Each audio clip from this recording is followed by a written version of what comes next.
Quería empezar a preguntarte por los que fueron las grabaciones de los primeros discos de Embajada Boliviana, Sí. sabiendo que el sonido en los dos primeros discos es medio parecido, ya en el tercero en que quieren Una que deuda oigan. pendiente, decís, del sonido. ¿Sabés que No, no son parecidos los sonidos de los ¿Cómo demos? fue la grabación de cada disco? Sí, algo yo me acuerdo bastante. Vamos a disentir, ¿no? Que eso es lo que está bueno. Sabés que yo creo que no son parecidos los sonidos. Por lo menos para alguien que escucha estilísticamente, como nosotros que estamos acostumbrados a escuchar un estilo de música donde ya de por sí el sonido se parece. Entonces, por ahí es más difícil tener esa sensación, ¿viste?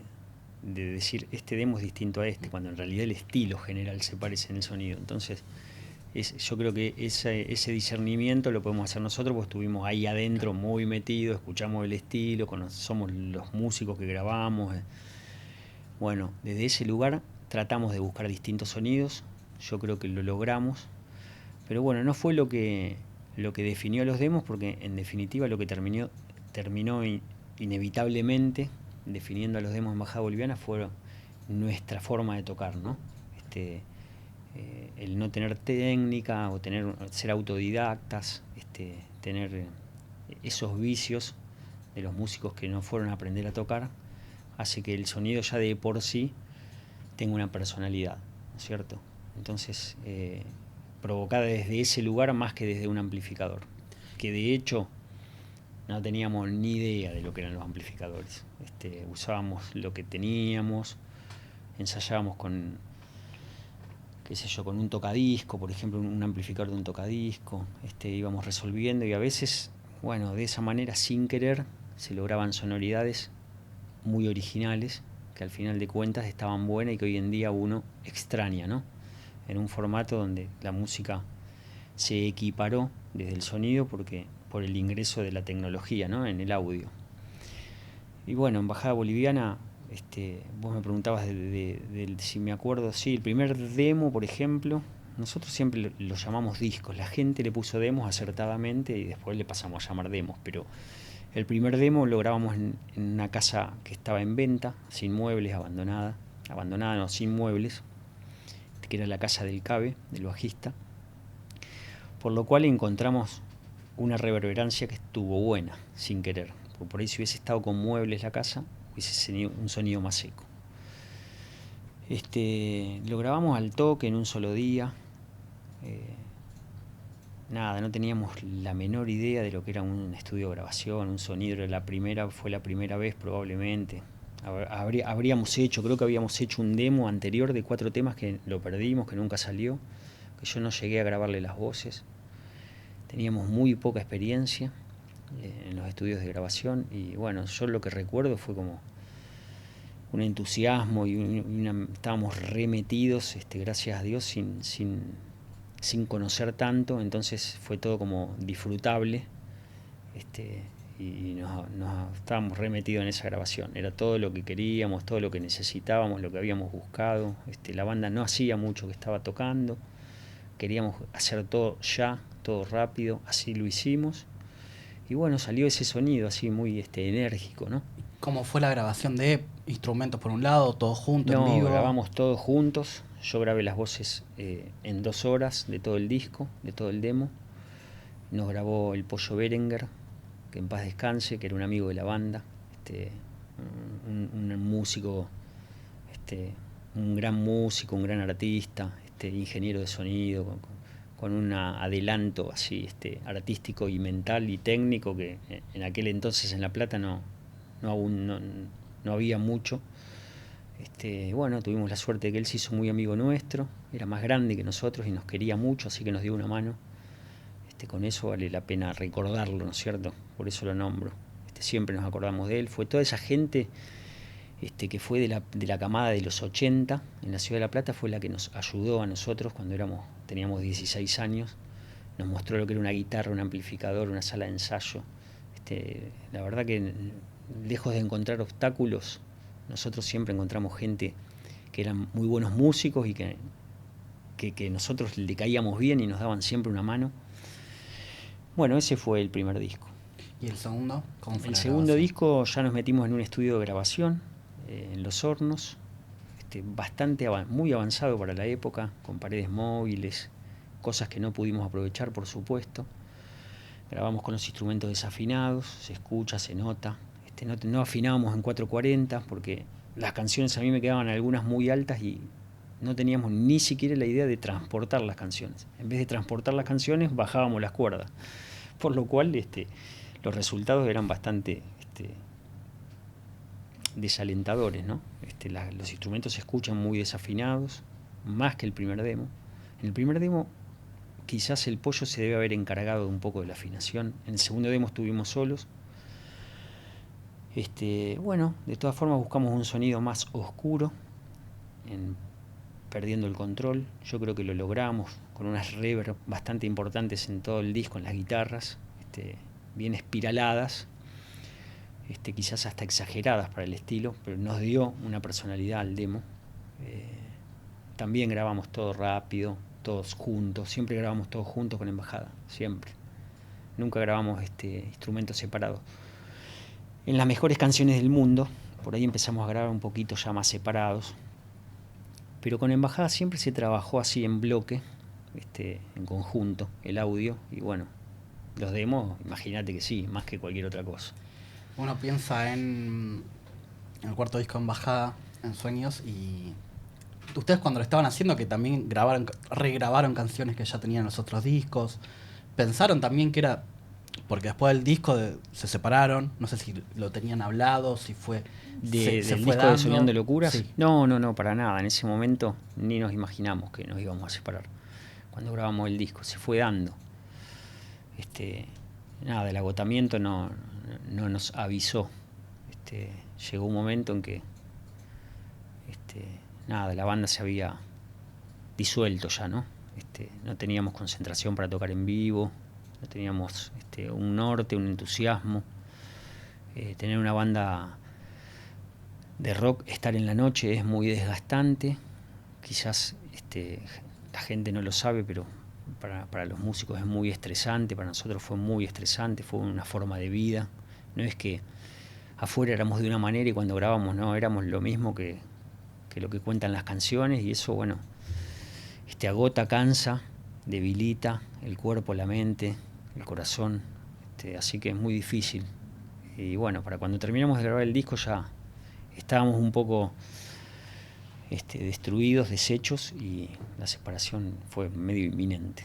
Y cuando regrababan las canciones de otra forma, era porque ahí sí, otro sonido, más tranquilas, por decirlo de una forma. No sé si poperas es una forma de decirlo, pero tontamente poperas puede ser. Era buscado eso también, era, vamos a agarrar estas canciones. Sí, a mí la verdad es que el término pop o popero no me asusta. A veces hasta me halaga, ¿viste? Nosotros que hacemos música dura, desprolija, potente, imagínate que tratamos de compensar con los otros extremos, ¿no? No estamos buscando ser punk o ser duros, porque lo que estamos buscando es ser otra cosa. Eso ya lo somos, ya lo tenemos. Entonces uno generalmente, o una manera de producir un disco, es desde los extremos, ¿no? Desde las ambivalencias o desde las escuelas musicales contradictorias, ¿no? Un poco Ramones también es eso, ¿no? Un poco no, te diría que Ramones fue eso. Quizás probablemente lo hemos sacado de ahí, pero yo creo que todas las bandas de rock tuvieron esa escuela de querer no identificarse cuando se escuchaban de alguna manera, ¿no? Porque querer sorprenderse a sí mismo como músico es lo que uno busca a veces en un estudio de grabación. Es una de las tantas, ¿no?, búsquedas.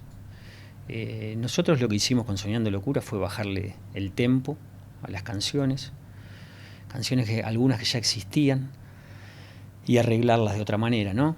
Arreglar la forma, la estructura, o sea, viste, parte B, instrumental, estribillo, dos estrofas. No tengo nada, sea el primer tema de ese disco y del anterior, también fue pensado. Lo que pasa es que No Tengo Nada es una canción que ¿quién no podría ponerla para abrir un disco, no?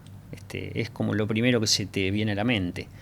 Creo que muchos productores coincidiríamos que es una canción para abrir un disco.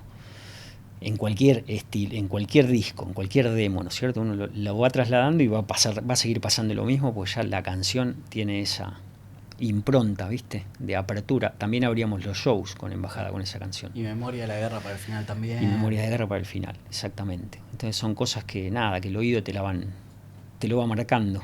En ese momento podían sospechar que podía generar algo en el público que los otros discos tal vez no generaron tanto, porque fue más masivo. No, nosotros nunca, a lo largo de los años. Nunca pensamos en el público cuando hacíamos algo musical. No hacíamos música pensando si le iba a gustar al público. La verdad es que no llegamos a esa instancia. Embajada Boliviana fue una banda muy under. Nosotros siempre hacíamos música para nosotros, respecto de nuestro gusto, sabiendo, queriendo que haya espectadores, pero para nada preparando música para los espectadores, porque no creíamos que los teníamos, para empezar. Entonces siempre ordenábamos la música según nuestros gustos, incluso a veces según el gusto de alguno de nosotros, y teníamos diferencias al respecto, pero nunca pensando en la gente, porque uno no tiene herramientas para poder hacer eso. Pensar en eso ya estaríamos hablando de los planos comerciales más altos, que incluso a veces ni siquiera se les da, pero bueno, de hacerlo se hace en esos niveles. Nosotros estábamos en niveles opuestos. La verdad que fue una gran y hermosa casualidad que el gusto nuestro y de la producción y de los músicos que tocaron en Soñando Locuras esté en consonancia con lo que fue nuestro público después. Nosotros siempre eso lo tenemos como una gran victoria, como un gran acierto, porque la realidad es que fue bastante polémica la producción de Soñando Locuras en aquella época. Los que conocían a la banda y escuchaban el disco nos decían no es por ahí, no es por ahí. Bueno, mi querido amigo Ricky me dijo, ¿qué quisiste hacer? ¿Blues, Julián? Me hizo unas críticas muy fuertes cuando salió el disco, cuando él vino a grabar, porque él grabó, cuando lo escuchó antes de que salga el disco. Bueno, siempre con esa alegría que él tenía para hacer esas críticas y ese carisma, ¿no? Así que siempre nos divertíamos cuando hablábamos con él de esas cosas. Bueno, nada, Soñando Locuras le bajamos el tempo a las canciones, las reestructuramos y lógicamente compusimos casi todos los arreglos del disco, dimos las directivas de dónde tenía que tocar cada músico, qué instrumento tenía que tocar, en qué parte, los registros a veces. Es un disco que tiene muchísimo desarrollo vocal, muchísimos coros. No existía el autotune, es un disco que está grabado sin efectos de afinación, por lo cual tiene bastantes desafinaciones, pero que están buenas. O no sé si están buenas, pero que le dan ese color al rock, a veces al estilo. Y bueno, nada, a la vieja usanza, se grabó todo junto, los músicos grabaron aparte, la banda grabó en vivo, nosotros grabamos 2 veces el disco, lo grabamos una vez y había quedado, no estábamos conformes para nada. Yo me lo llevé a mi casa y me quería morir. Me acuerdo que reventé el cassette contra una pared, estaba con el cabezón, con el cabe. Era todo el momento que nosotros teníamos esa oportunidad, era en ese momento que teníamos que demostrar los 8 años que veníamos haciendo ese esfuerzo y había fallado. La verdad que nos queríamos morir. ¿Pero por qué? Porque se escuchaba mal el sonido, no se había captado bien, las guitarras Soñando Locuras están desafinadas, pero acá estaban peor. Y bueno, volvimos con la idea de regrabar algunas cositas al otro día y cuando probamos sonó tan bien que el ingeniero dijo vamos a grabar de vuelta el disco y salió Soñando Locuras. Esas cosas que no tienen mucha explicación. El otro día hablaba con Mansa Sain, Mariano, el de Valle Muñeca. Sí, lo conozco. Que él cuando estaba en Martes Menta decía que en los 90, a los fines de los 90, a principios de 2000, había muchas bandas que se separaban cuando se tenían que separar. Que post internet, difusiones, muchas bandas continúan sabiendo que tal vez el pico ya llegó antes, pero bueno, como antes los discos no te llegaban a las provincias, no había esta difusión que hay gracias a internet, que te escucha alguien de otro lugar sin que vaya físicamente a tocar o llevar discos. Muchas bandas se extienden en el tiempo. ¿Crees que si en bajada en esos 2000 tal vez internet hubiese tenido la fuerza que tenía, que tuvo años después, que se fue escuchando masivamente en lugares donde ustedes no habían ido a tocar? ¿Crees que hubiesen seguido o ya era ahí un punto que tenían que hacer? No, yo creo que todo lo que pasó con Embajada estuvo perfecto. No tengo pensamiento de decir si esto hubiese sido así. La verdad que se dio todo tan bien, fue todo tan verdadero, tan rápido. Y la verdad que estamos más que satisfechos con lo que pasó. No me imagino teniendo más que lo que obtuvimos, ¿viste? Para mí, que hoy en día aparezca Santi motorizado a hablar de mí en todos lados, cuando da una nota y de mí, digo, de Embajada Boliviana, que él sea mi amigo, que me invite a compartir todo lo bueno que le pasa conmigo, es un regalo que vale más que cualquier otra cosa. Que Ricky haya sido un gran amigo mío y que haya vivido en mi casa, en La Plata, que yo haya conocido la casa de su familia, que haya dormido en su cama, que haya conocido su pieza, fue un regalo que la vida y la música me dieron que yo jamás había imaginado. La realidad es que todo lo que nos pasó fue bueno con Embajada Boliviana. Después de 30 años estoy acá en Buenos Aires con vos dando una nota a Embajada Boliviana, a veces en ámbitos que no tienen nada que ver con la música. La gente me saluda gracias a Embajada Boliviana. Chano. Sí, bueno, no sabía. Ya a esos niveles no estaba al tanto, pero bueno, todo ir a Mar de Ajó, con la familia 3 días o 4 días y que en el centro de Mar de Ajó se pare alguien y se tome la molestia de querer sacarse una foto conmigo, para mí es muy emocionante.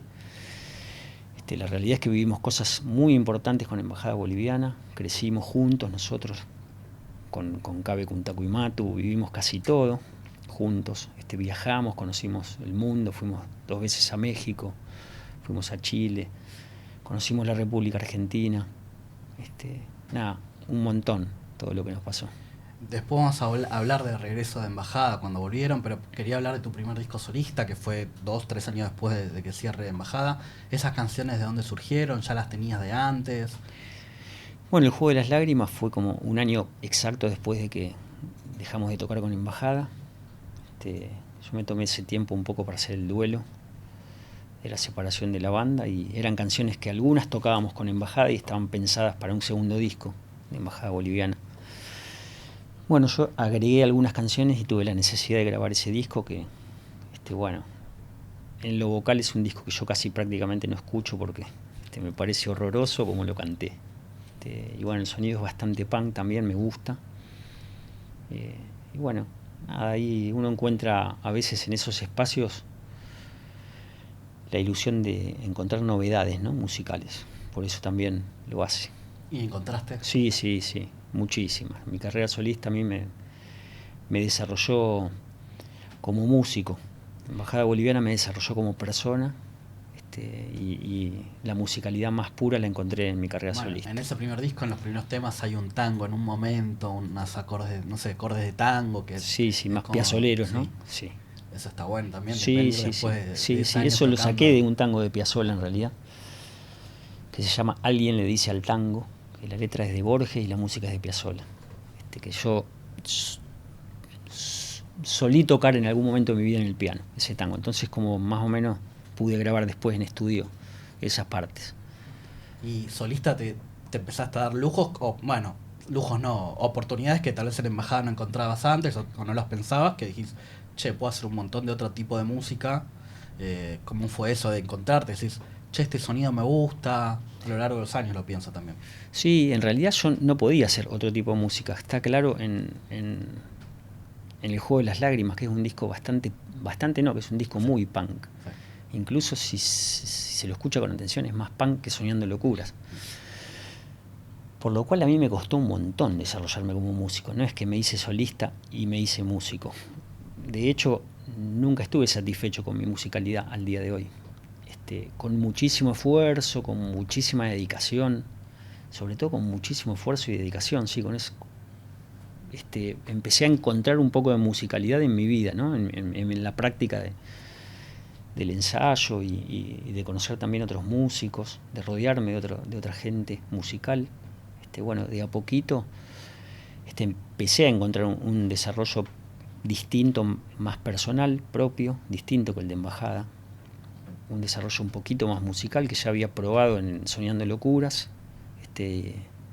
Bueno, después las vueltas de la vida me obligaron a tocar música acústica y ahí es donde yo encontré herramientas mucho más amplias que las que tenía para la música. Ahí fue. Antes de llegar a ese 2010 quería preguntarte, hablaste de Ricky, te escuché decir en una nota que fue el primer punk que viste que hablaba de otra cosa, de sentimientos, por ejemplo.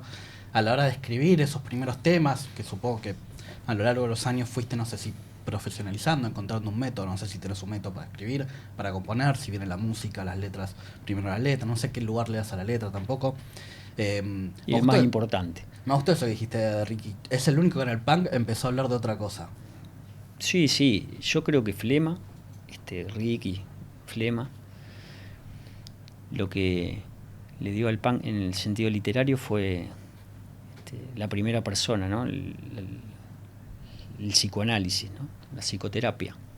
Hablar en primera persona confesando cosas muy fuertes, ¿no? Eso creo que en el rock no existía. Creo que eso lo inventó Ricky, lo inventó Ricky. Esas confesiones de diván tan fuertes y tan íntimas, ¿no? Para un ámbito tan íntimo, él lo llevó a la música. Evidentemente la banda era su forma de hacer terapia, el estudio de grabación era su diván, el ingeniero era su psicólogo, con todos los músicos, ¿no? No nos olvidemos de Santiago Rossi, excelente compositor, excelente músico, está entre mis preferidos. No nos olvidemos de Fernando, el hermano también, bueno, todos los que pasaron por Flema. Bueno, yo creo que es entre otras cosas, eso es la novedad que le da Flema al estilo desde el texto. ¿Y vos qué buscás en los textos, en las canciones? Yo no tengo no tengo métodos propios. Yo no sé si existen los métodos propios para escribir canciones, no creo. Yo creo que los métodos son siempre los mismos, que son las mejores canciones llegan casi sin darte cuenta. O sea, vos agarrás una guitarra un día que no estás preparado, que no te lo planificaste, y en 2 segundos te llega una canción que no sabes de dónde, te llega el 60, 70, 80% de la canción, con la melodía, la letra y los acordes, y ya sabes que está buenísima. No sabes de dónde viene. La escribís y agradeces haber tenido ese momento de inspiración musical, de conexión y de haber tenido esa cosecha, ¿no? De esa canción. Eso pasa muy poco. Yo creo que uno, a medida que va adentrándose en la música y practicando el ejercicio de la composición musical, incluso se va alejando de eso. Y es muy duro afrontarlo. Uno se va dando cuenta y lo va aceptando y es muy duro. Entonces empieza a desarrollar otro tipo de métodos que son sentarse a escribir una canción a la fuerza. Yo creo que cuando escuchás una canción que uno se sentó a escribirla a la fuerza y otra que no, se nota mucho. Pero tampoco podemos quedarnos con lo primero, porque los músicos tendríamos un disco nada más. Creo que no llegaríamos ni a un disco en realidad. Tendríamos 4 canciones en 40 años. Entonces nos tendríamos que dedicar a otra cosa. En definitiva, el arte es un poco de esas dos cosas, ¿no? De obligación, de oficio y de inspiración. Y después hay un montón de maneras. A veces uno deambula con una melodía durante años, durante 5, 10 años. Yo hice canciones de melodías que tenía hace de 10 años atrás. Les pude poner la letra 10 años después. Otras veces tenés una letra anotada en un cuaderno y la lees y está buenísima y nunca le podés poner música. Decís, qué pena que no le puedo poner música. A veces tenés que llamar a una persona para que le ponga música, a un músico amigo para que le ponga una música y una melodía, porque vos sabés que la letra está buena y vos no podés ponerle esa melodía. Y tampoco la vas a dejar tirada. Yo por lo menos hago eso. Y a veces al revés, a veces tenés, bueno, como dije recién, tenés una melo, llamás a alguien para que le ponga la letra o esperás a hacérsela. Si no podés hacérsela o no la podés terminar, pedís una colaboración. Eso con el paso del tiempo, yo lo empecé a entender y lo empecé a disfrutar. ¿Viste? Cuando uno pide ayuda, un SOS musical, está buenísimo. Está buenísimo. Sobre todo después de tantos años y de haber uno sacadose las ganas de grabar tanto, porque te da una camaradería musical, una colaboración, te amplía tu espectro musical, te amplía el espectro musical, está buenísimo. En 2010, en plena vuelta de embajada después de 10 años, te diagnosticaron acúfenos. Sí, ese es un capítulo que a mí me gustaría un poco saltear. No, en realidad quería saber qué sentiste en ese momento, si dijiste no quiero hacer más música. Sí, yo no hablo mucho de esto, Sí. la verdad es que no me gusta mucho Norman. Causar un poco de temor en alguien que pueda haber padecido lo mismo o estar padeciéndolo. La verdad que en la vida tiene un montón de cosas buenas y un montón de cosas malas. A veces te tocan y las tenés que transitar. Yo lo que puedo decir es que pensé que era el fin del mundo, y al final no era así. El haber tenido esto me generó un montón de problemas y de sensaciones y de cambio de vida, ¿no es cierto?, de costumbres nuevas, pero también me generó un montón de cosas positivas. Yo me empecé a encontrar conmigo mismo después de que me pasó esto, empecé a encontrar a las personas que me querían, entendí cuando me ayudaron, lo pude, después con el paso del tiempo pude estar del otro lado, tratar de ayudar a mis amigos, salirse un poco del paredón de fusilamiento, me sirvió para eso. Y bueno, yo siempre trato de sacarle lo positivo a las cosas negativas. ¿Y cómo fuiste encontrando la forma de grabar tus canciones? No, de manera autodidacta. Yo cuando grabé, ya no me acuerdo de todas las canciones, de los nombres, Postales de una ciudad, lo invité a cantar a Santi. Y yo ahora empecé a usar auriculares hace unos años, pero yo después de lo que me pasó no usaba auriculares, entonces ponía un retorno un poco lejos y cantaba las canciones con la música que me llegaba del parlante, sabiendo que esa música se mete por el mic y arruina un poco la toma vocal. Y bueno, cuando le tocó la parte a Santi, él la cantó igual, no quise usar auriculares como para estar en la misma sintonía. Y bueno, esas anécdotas musicales que yo tengo en mis recuerdos, en mi mente, están buenas, me dan felicidad. Bueno, en esa canción cantás Todo se puso gris y hasta el perro me perdonó. Claro, sí, bueno. Eso yo lo viví. Okay, me imagino. Yo pude escribir las cosas que viví, por lo menos tuve esa posibilidad, ¿no es cierto? A veces pienso en eso y la verdad es que no solo soy un agradecido, sino que cada vez quiero más el oficio que tengo, porque todavía sigo grabando mis discos. Ahora estoy terminando un disco solista nuevo que va a salir el mes que viene o el otro, que se llama Los Reventados. Bueno, ahí tenés una canción que se llama Septiembre, que creo que es la primera vez que hablás estrictamente. Esa es la primera vez que hablo del problema que tuve en el 2010. Porque lo nombrás todo. Sí, por supuesto. Es la primera vez que lo pude escribir, por lo menos así directamente. Bueno, nada, es re importante poder expresarse a través de la palabra. Por supuesto que a través del arte es mucho mejor, pero en general poder expresarse a través de las palabras lo aleja al ser humano de la violencia, ¿no es cierto? No necesitas romper o pegarle a alguien si podés hablar y podés expresarte. Creo que un poco tiene que ver con eso los problemas de violencia contemporáneos, ¿no?, que vienen creciendo desde hace un montón. Probablemente, creo yo, cuando lo pienso, que tiene que ver con eso, la falta de posibilidad de expresión. Cuando volviste a grabar con auriculares, ¿fue una decisión tuya de, bueno, vamos a hacerlo? ¿O sí. ¿Fue una recomendación de alguien? ¿O? No, esas cosas las fui testeando yo. En un momento me compré un micrófono, una plaquita de audio y bueno, empecé a grabar en mi casa. Me decidí no hace mucho. A mí me gustaba ir a los estudios de grabación a grabar. Me pasó que con el paso del tiempo empecé a estar un poco fuera de training y me empecé a frustrar bastante en los estudios de grabación porque cuando iba no era el momento, no me salían las cosas como yo quería.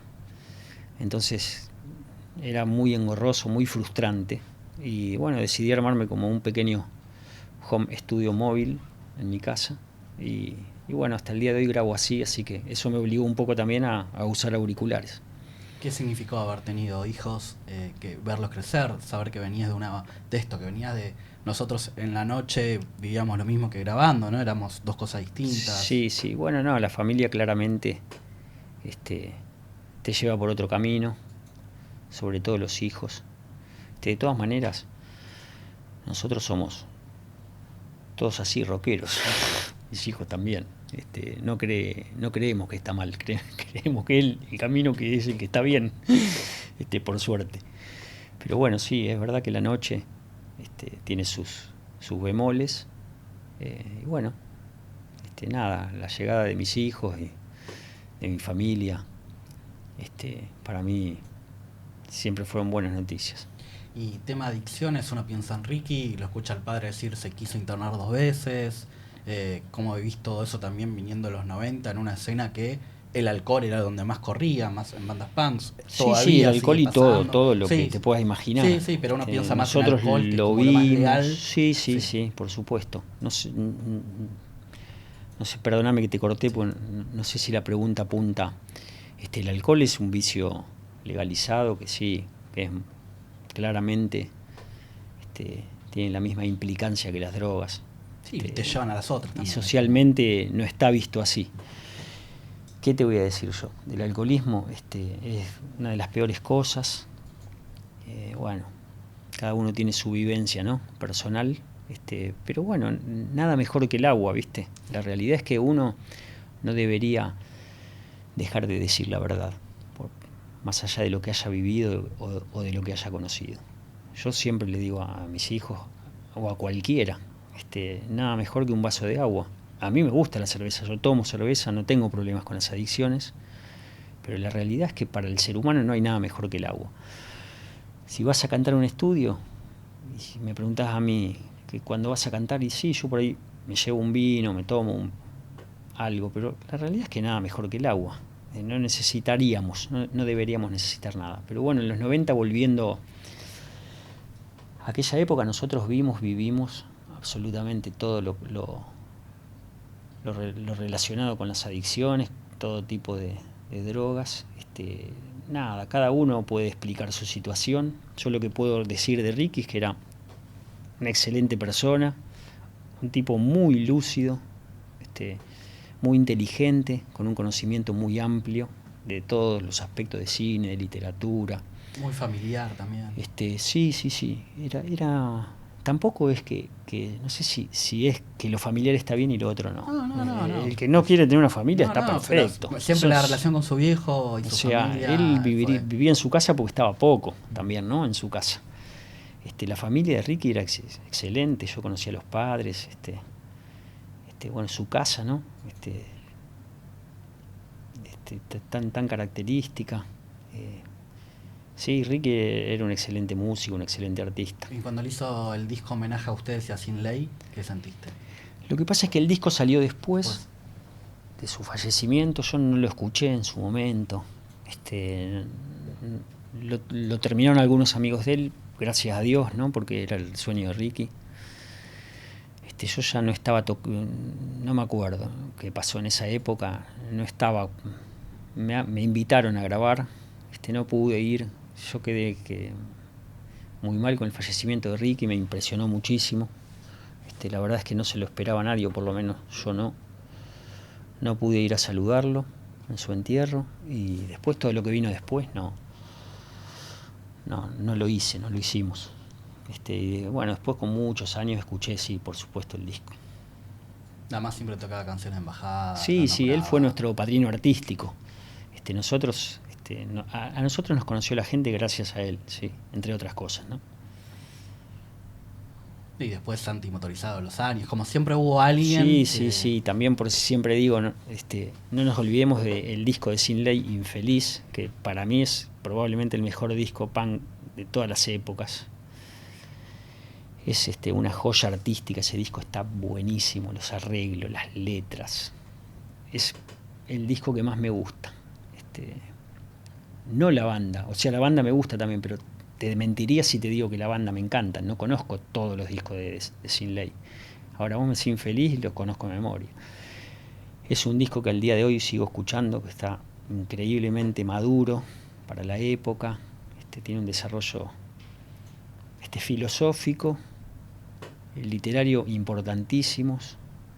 Bueno, ahí estuvo Santi, que era un genio. Con los covers, ¿cómo te llevas? ¿Hiciste un cover de Calamaro, por ejemplo? Sí, yo no pienso mucho en los covers, pero cuando hay una canción que me gusta mucho y me identifica, la grabo, la hago a mi manera. Así que sí, generalmente no tengo muchas versiones. Hice pocas y son de Andrés las que hice. Escorbuto también. Ahora estoy empezando a pensar un disco de covers, precisamente, de bandas punk en su mayoría. Y bueno, nada, ahora estoy entusiasmado con una idea de grabar un disco de versiones punk clásico. Así que estoy con eso, preparándolo, buscando las canciones, las tonalidades. Va a ser la primera vez que grabe un disco de versiones. Todos covers. Así, ¿no? De música conocida. Sí, voy a hacer un tema mío, pero que está en un disco ya grabado, así que sería como un cover también, sí. Bueno, también en uno de los discos, en los últimos discos tuyos metiste Memoria de la Guerra también. Bueno, sí, claro. Es una reversión que hice que tenía muchas ganas de hacerla porque el tema lo ameritaba, ¿no? ¿Qué sentís que siempre que el 2 de abril suene esa canción o alguien la recuerde? Es súper emocionante para mí. Yo soy... Suena feo decir malvinero, pero lo soy. O sea, siempre me interesé por el tema de Malvinas, leí algunos libros de Malvinas, estaba muy al tanto en un momento, ahora me desactualicé un poco, me alejé de la temática, pero siempre me gustó darle valor a esa gesta tan importante, ¿viste? Que tuvo Argentina, que tuvieron los soldados, ¿no? Los soldados, hablo de los soldados, la gente que estuvo ahí en el campo de batalla, que fue tan valiente, ¿no? Bueno, con escuchar esas historias siempre fue algo que me cautivó así desde chico. ¿La escribiste joven? Sí, a los 17 años. A mí por eso tenían los pibes cuando... Sí. Ameritaba una reversión la canción. No, está bueno porque yo tengo muchos amigos de la música que son profe de música, ¿viste? Y allá en las escuelas, Memorias de Guerra, el 2 de abril suena un montón. La cantan los chicos en la Escuela de La Plata, ¿no? Entonces todos se toman la molestia de mandarme la versión de la escuela y cuando yo veo a los chicos cantando Memorias de Guerra me recontra emociono. Una vez fui a tocar, se hizo una versión y yo fui a tocar el piano en ese tema y fue muy fuerte, no lo hice más porque la verdad es que tampoco te quiero quedar como un melancólico, no es la idea, pero la verdad es que sí, que me emociona muchísimo. Pudieron volver con Embajada, hicieron este set acústico en medio de lo eléctrico, se separaron. ¿Cómo ves cómo es tu relación con Cabeza todavía, con Cabeza, con Cabe? ¿Cómo ves que existe Embajada? Excelente la relación con los chicos. A Mato y a Cuntaco hace un tiempo que no los veo, no nos vimos más. Fue muy fuerte todo lo que vivimos. Con el Cabe sí lo veo siempre y bueno, es un hermano. Mato y Cuntaco también, pero con el Cabe siempre tuve más, fuimos más asiduos en la relación, nos vimos más seguido y tuvimos más cosas en común, muchas más cosas en común. Entonces, nada, pegamos más onda y nos identificamos más. Y para mí está buenísimo que esté tocando Embajada porque yo desde este lado a mí me encanta porque mis canciones siguen vigentes, me hacen un tributo, ¿no es cierto? Yo lo siento así. Siempre le agradezco a los chicos, al Cabe, está el hermano, ¿no? A Juan, que sigan con el legado de Embajada porque es importante para todos, porque si no se hubiese terminado y se hubiese quedado en la nada y nos hubiésemos olvidado todos. Ellos siguieron con la bandera, con las canciones, con la obra y eso me parece súper importante, yo soy un agradecido de eso. ¿Qué significó haber tocado con tu hermano, que también sigue tocando a veces con vos? Es un gran músico también. Sí, el Toto es un grosso, es un maestro, es el músico que más me enseñó. Yo aprendí a componer gracias a él canciones. Él me enseñó a componer canciones a mí. ¿Cómo fue o por qué? No se puede contar. ¿Qué? Es un menester moral decirlo. Moral y afectivo, ¿no? Bueno, él era fanático de Embajada y cuando empezó a tocar con ustedes fue como... Sí. Él siempre cuenta que cuando empezó a tocar se moría por estar en Embajada. Esto lo cuenta tocando en Embajada. Y ahora estoy tocando y no me puedo ir. Me quiero ir y no puedo, no me dejan. Musicalmente, ¿en qué etapa te encontrás? ¿Estás por lanzar un nuevo disco? También, ¿qué sonidos estás encontrando? Que al principio tal vez, esto que decías, que a partir de que empezaste a tocar de una forma acústica te pudiste encontrar, que ahora volviste a lo electrónico, obviamente. ¿En qué etapas te encontrás? Siempre estoy volviendo, siento, con la música.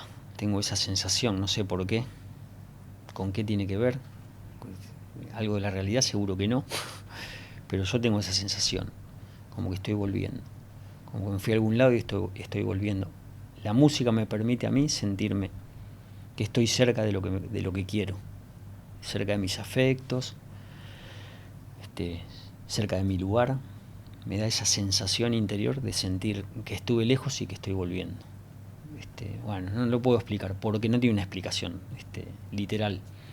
Así que yo creo que un poco hoy, después de tantos años, entiendo por qué sigo grabando mis canciones, para tener esa sensación que me hace bien, que es tan placentera, tan sana. Y bueno, estoy en el momento ese siempre, en el mismo lugar, tratando de hacer mi música, tratando de contar a través de las letras lo que pienso de la vida, del amor y de la muerte, aprovechando ese escenario un poco irreal para jugar a ser quien no soy, a ser quien soy también. Nada, disfrutando del arte, de la música y de algo tan incomparable como es inventar algo, ¿no? Uno siente eso, que es un inventor, ¿no? Un ingeniero del arte, un inventor cuando hace una canción, y eso es un placer que no se puede describir realmente, no pasa de moda, no tiene picos, siempre es igual, siempre es muy fuerte, siempre genera lo mismo, está buenísimo. Hoy en día estás escribiendo, tenés, más allá de este disco, que ya lo tenés armado, supongo que faltará algún detalle, escribís cosas nuevas todo el tiempo. ¿Qué te inspira a escribir? Digo, ¿lees también para escribir? Sí. Ahora no estoy leyendo hace muchos años, ya sabemos por qué, por internet y todo, la llegada de las redes, del WhatsApp que nos oxidó el cerebro, el lector, ¿no? Vos no usabas celular antes. No, yo llegué bastante tarde al celular, pero una vez que estás adentro, el teléfono hace lo suyo. Bueno, siempre estoy igual tratando de volver a la lectura con mucho esfuerzo. Tampoco es que fui un lector académico, a mí me gustaba la literatura, me gusta escribir, escribí algunos cuentos para mí que los tengo en casa. Ahora escribí el prólogo de la novela de Embajada Boliviana, que va a salir el mes que viene, que escribió Flavio Bernardi, que está buenísima. Es una novela que te la lees en un viaje en tren de La Plata a Constitución. Es súper atrapante, está muy buena. Se llama Alguien como yo. Yo escribí el prólogo y un post-prólogo que hay en la contratapa. Y bueno, también es para practicar y para como lúdicamente escribí algunos cuentos que siempre guardo en casa. ¿Te gustaría publicarlos alguna vez? ¿Se los mostrás a alguien? Si tuviese material, sí. Lo que pasa es que, tengo 3 o 4 cuentos que para hacer una publicación son pocos. Pero sí, yo no soy muy vergonzoso, ¿viste? Tampoco es que me gustaría publicar algo que sea que no esté medianamente acorde, pero tampoco soy tan puritano del arte. A mí me parece que si uno dedica mucho tiempo a algo y le merece el esfuerzo y toma los consejos y hace todo lo que tiene a su alcance, ya está. Eso alcanza, me parece a mí, para publicar una obra. Después va a haber gente que la puede criticar, que no le puede gustar, y gente que se puede identificar, en el mejor de los casos. Y está buenísimo. Así que sí, me gustaría. Por último, quería preguntarte qué significa La Plata en tu vida. Sos de allá, los 90 Embajada fue la banda de punk de La Plata. ¿Cómo veías esa escena? ¿Cómo ves la escena actual? Más allá que en un momento era el indie, durante muchos años fue el Aptra, con todo el sello del indie, con el Mató y otras bandas más. En la actualidad, ¿cómo ves esa escena? Yo la actualidad musical no la tengo de La Plata porque dejé de frecuentar los lugares. Yo ya no salgo hace muchos años, no salgo literalmente más que para ir a trabajar y volver a mi casa. No sé cómo es la escena de la ciudad de La Plata. Me imagino que debe haber cambiado bastante y seguramente que para bien, porque La Plata es una ciudad culturalmente muy reconocida, es una ciudad hermosa. Es verdad que antes era más linda, salieron un montón de bandas de la ciudad de La Plata. Es un lugar donde va un montón de gente de todo el país a estudiar distintas cosas, entonces hay una relación cultural y un intercambio interesante, ¿no? Creo que tiene que ver con eso, la magia de la ciudad. La verdad es que cuando yo tocaba en Embajada Boliviana, nosotros éramos una de las bandas que ensayaban en un garage, ¿no? Eso se usaba un montón, vos ibas caminando a medida que entrabas al casco urbano. Yo soy de La Cumbre, un barrio de la periferia, de afuera del casco urbano, ¿no? Pero ya te asomabas al casco urbano y empezabas a caminar la Diagonal 73 para el centro, que eran como unas 80 cuadras. Y si te salías un poquito de la Diagonal 73, que era como doble mano, y ya empezabas a escuchar las bandas que estaban ensayando los sábados a la tarde, era un clásico, ¿viste? En cada cuadra escuchabas una banda. Es verdad que cuando nosotros empezamos a tocar no había tantas bandas punk, éramos pocos los que tocábamos ese estilo. Así que nosotros muchas veces compartimos fechas con bandas de otros estilos, que tocaban blues. Bueno, nada, estuvo buenísimo poder ser uno de los primeros, ¿no?, en la ciudad de La Plata, porque en definitiva el haber estado tanto tiempo, el haber perseverado tanto, el haber persistido en lo mismo dio una veracidad, una confianza, ¿viste? Que hoy mucha gente nos reconoce y para nosotros es muy lindo, ¿viste? Está muy bueno. Bueno, eso es lo que tiene por ahí el under, ¿viste? Fueron influencias para muchas bandas, seguramente hoy en día lo siguen reconociendo. ¿Qué sentís cuando alguien dice, che, no, yo escuchaba Embajada? Bueno, El Mató, Sentimotorizado. Sí, está buenísimo. Es lo mejor que me pasó a mí con la música, es eso. Que una banda, no sé si todos los chicos del Mató, yo estoy con ellos y son todos iguales, de macanudos, gente recopada, del palo. Lógicamente tengo más trato con Santi, pero la realidad es que cuando toca El Mató y me invitan en el camarín, estoy con todos y es como si estuviese con amigos, ¿viste? Y los veo muy cada tanto, los veo muy poco, los he visto muy pocas veces. Bueno, que bandas así tan exitosas se tomen el trabajo de mencionarnos, es un poco, ¿viste?, haber llegado también. Yo siempre pienso que Santi es un poco de cada uno de todos nosotros que no llegamos, quisimos llegar y no pudimos, quedamos un poco en el camino. Bueno, él lleva esa bandera y lo dice, nombra a sus amigos y bueno, está buenísimo.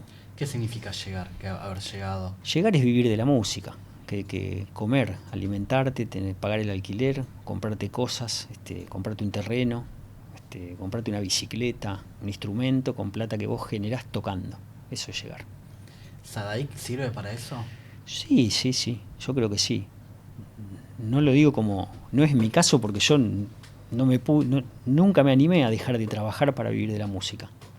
Entendí que en esa prueba que hacía estaba que sí, que no, no iba a llegar, lo cual antes del problema de salud auditivo que tuve, tengo que reconocer después de muchos años que también hay que tener coraje para dejar de laburar, para dedicarte a la música. Es una decisión que implica un montón de riesgo, que por ejemplo El Mató tomó. Entonces también hay mérito desde ese lugar. Bueno, nada, eso es vivir de la música, animarse, ¿viste? Animarse. Tomar la decisión de decir, bueno, voy a trabajar de esto, aunque por ahora me cague de hambre, voy a tener la confianza de que esto en un futuro me va a dar de comer. Sí, pero tal vez uno piensa, sin haber hablado mucho con esa gente que decidió hacer ese paso, es, bueno, che, necesito ganar guita con esto, voy a hacer arte para hacer guita, que tal vez sea diferente de, che, yo hago arte por necesidad. No, el que dice voy a hacer arte con la guita está loco. O sea, hay que decirle que vaya a hacerse ver. No conozco ningún caso. No, el que inicia una carrera artística lo hace porque le gusta, netamente porque le gusta. Ni siquiera piensa al principio en nada, en tener plata para nada. Lo hace para poder sobrevivir espiritualmente. Después, por supuesto, si ese puede ser un oficio, vos podés vivir de eso. Debe ser hermoso. Claro que sí. Julián, gracias por esta charla. Bueno, querido, gracias a vos por haberme invitado, por haberte acordado de este músico perdido por las diagonales.